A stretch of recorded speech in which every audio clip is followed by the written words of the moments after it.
Kwa kuwa unaonekana hivyo nje ni mzuri na ndani nguvu unanifanyia mimi vitu vilikopo vya msingi nikapata mimba kama wanawake wengine. Shut up!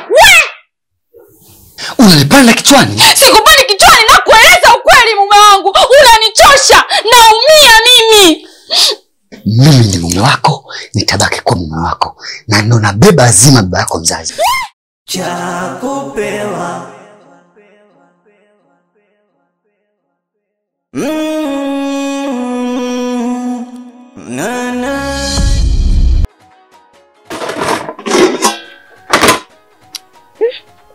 Hivi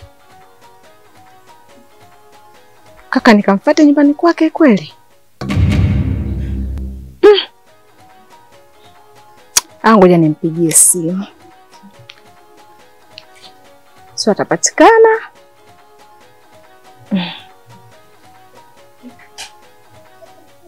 Ndio hivyo shoga yangu, yani siwezi kufanya ujinga wa aina yoyote. Nampenda sana mume wangu na yuko ndani ya moyo wangu. Si unaelewa? Sasa ukija tu kuniambia hapa sasa hivi nitoke niende nikamchiti. Hivi unaona kwamba inaleta maana kwetu? Sikiliza udugu wangu. Mimi sina nia mbaya ya wewe. Mimi nia yangu ni kuirejesha furaha yako katika ndoa yako. Unaona? Kukuona unafurahia, nikuone katika upo kwenye furaha. Mimi sifurahii ukiwa kama hivyo. Mimi nakushauri, nakupa ushauri, lakini sihitaji uharibu ndoa yako. Mheshimu mume wako kama kawaida. Mjali mume wako, mthamini kama mara ya kwanza.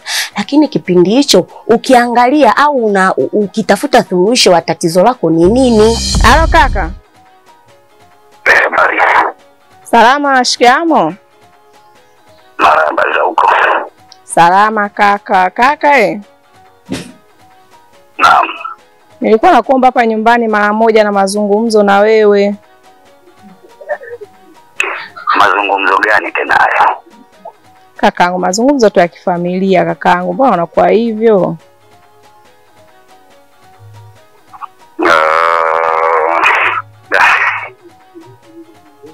Kwa muda gani? Muda wowote ambao utaona kwako ni sahihi, hata saa hizi hata baadaye, imradi tu ufike kwa leo.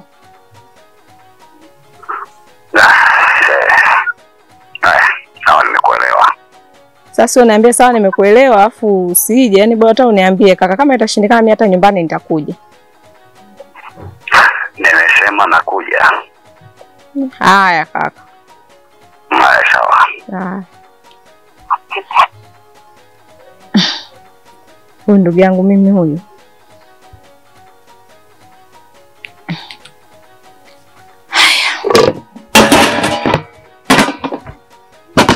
Kama atakuja nitashukuru Mungu.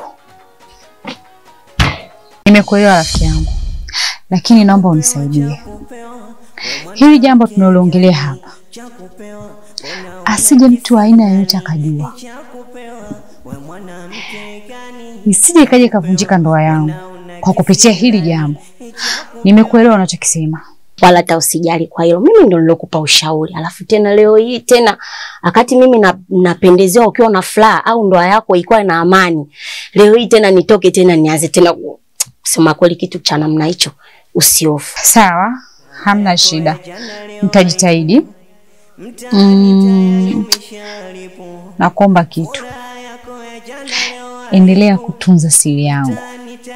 Wewe ndo ndugu wangu. Wewe ndo kila kitu. Tusiharibu. Tukiharibu mwenzako ndo yangu inaingia hatiani. Alafu nitashindwa kujizuia. Nitashindwa kukuacha wewe salama. Najua hapa nitakufanyia kitu ambacho sicho kwa ajili ya ndoa yangu. Ndoa yangu ndo kila kitu, shoga yangu. Unaelewa eh? Haya, sawa. Mimi ngoja tu niende, maana kwa sababu ni sipo sawa, ni akili yangu yani unajua imevurugwa, lakini sasa hivi tafanya hivyo. Usijali. Haya, asante.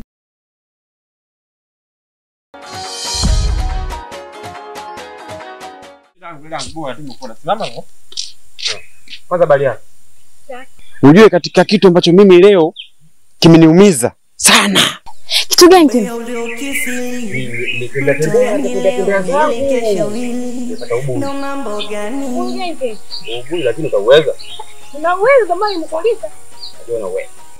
Kwamba mke wa jamaa yule, nani Jegwa yule, alalamika kwamba yeye bwana yake amfikishi. Yaani huo bundo nilikuwa na utafuta kwa muda. Yaani hapo mguu. Sasa ndio kweli kwa shoga yangu kumpa umbea. Sasa.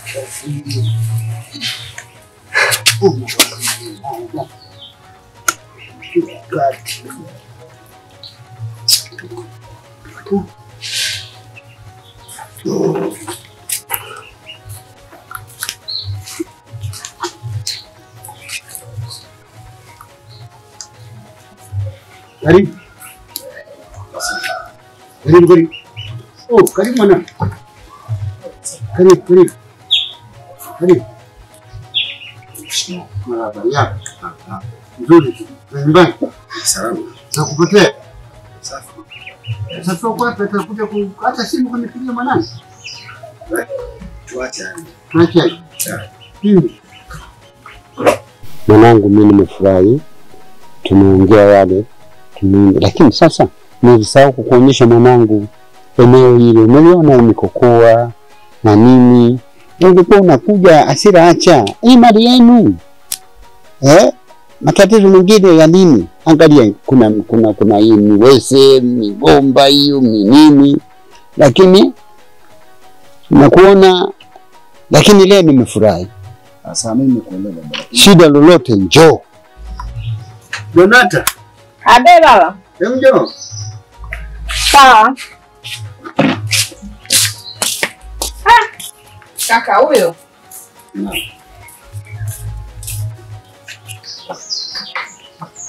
Habari sasa. Safi. Habari imani. Nimshukuru Mungu, nimeshukuru sana. Ndio hivyo sana. Karibu sana kwa.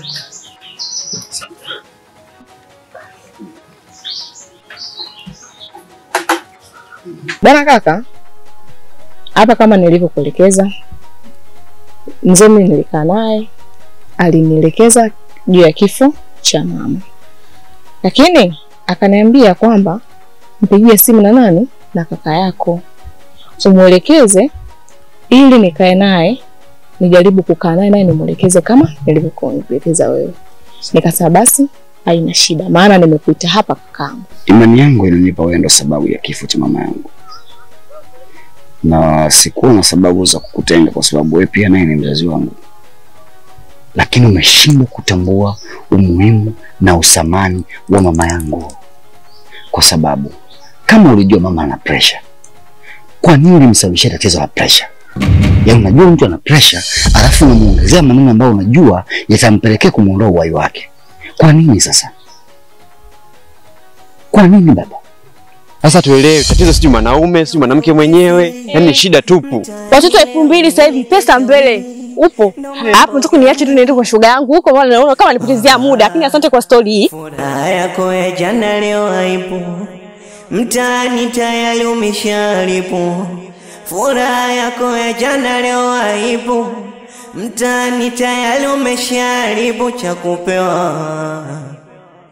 Mimi yule mama yenu alikuwa na hasira sana. Hataki mkorofishane wala mfanye nini. Mkianza neno likimfikia kukuhamaki tu, basi tiani. Ugonjwa kifo chake. Tulianzia jambo dogo tu.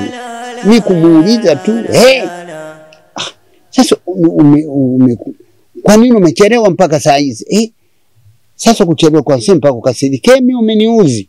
Kila siku mimi nakwambia utaka kunisikia. Basi tukaanza kubwata pale. Nikamwona mwenzangu huyo anadondoka. Nikamchukua kwenda hospitali kupima, anasema pressure imepanda. Tunakaa kidogo, ananiita sema mwenzio kakuanga. Ndio maana nikawaita, jamani huko nyumbani si kuzuri, mama kafa. Chokiomba tumuelewe mzazi alichozungumza, kama ni cha kweli ama ni cha uongo, hiyo siri anaijua yeye, lakini mimi nachokiona hilo swala ni la ukweli. Donata, kwako ni rahisi sana kwa mimi, ila kwangu ni safari ya majonzi ambayo inalazimishwa kukatishwa katikati. Haina namna, kwa sababu wenye kutazama wai wangu kwa sasa mbaki wawili, tunaamini. baba yangu mzazi, na wewe mdogo wangu pia. Kwenye hili sina namna.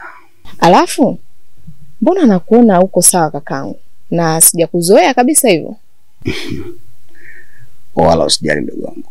Mapito ya maisha ni safari isiyokwisha. Ila muda ukifika, naamini kila kitu kitaisha.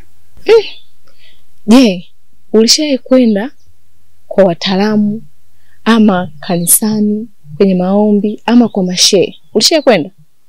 Dada, nimetembea njia, mabonde, milima na misitu. Hakuna nisipofika. Lakini safari zangu zote zimekuwa hazina mafanikio.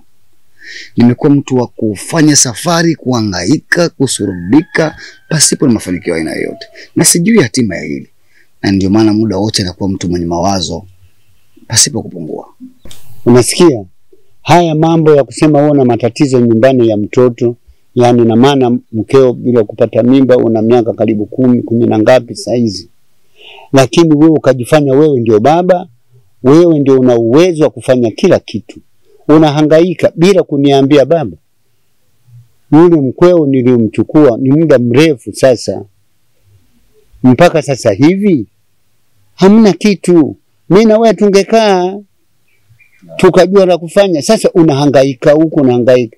Mimi ni mzee wako. Ila mimi najua Mungu yupo. Cha msingi ni kumomba Mungu toka kangu.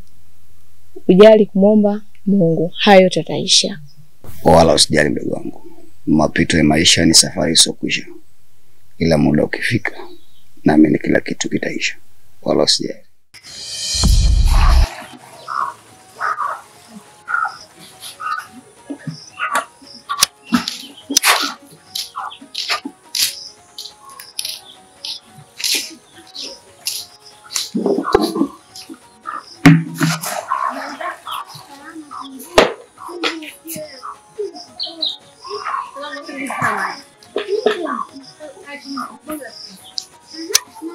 Yaani shoga yangu, na bonge la ubuyu shoga yangu. Yaani mimi mzo kufiji yangu aligandishi. Nikisema kikuta pap lazima nikupe ubuyu. Yangu yule mwanaume hamna kitu. Jegwa hana kitu. Yaani jogwa hapandishi mlima shoga yangu. Nilikuwa sijui shoga yangu, kumbe ndo alivyo yule mwanaume. Ndio hivyo shoga yangu. Mwanaume hana kitu, anaonekana mzuri lakini ndani hemte, yaani hewa. Jamani, mkaka yule ni mzuri.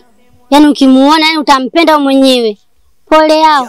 Shoga yangu unamuonaje? Alivyo ndio maana akakubali kuolewa naye. Kumbe sasa hivi tusiparamie kuolewa jamani. Tuangalie, tujaribu kwani tuone kama mwanaume anafaa au hafai. Ndio tunasema kabla tujaolewa tuonje kwanza. Tunaparamia pasipo kujua. Yaani shoga yangu yule mwanaume hamna kitu pale.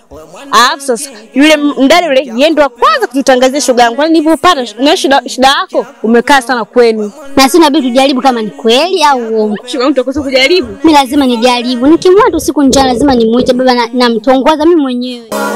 Mwanamke anayepitia misukosuko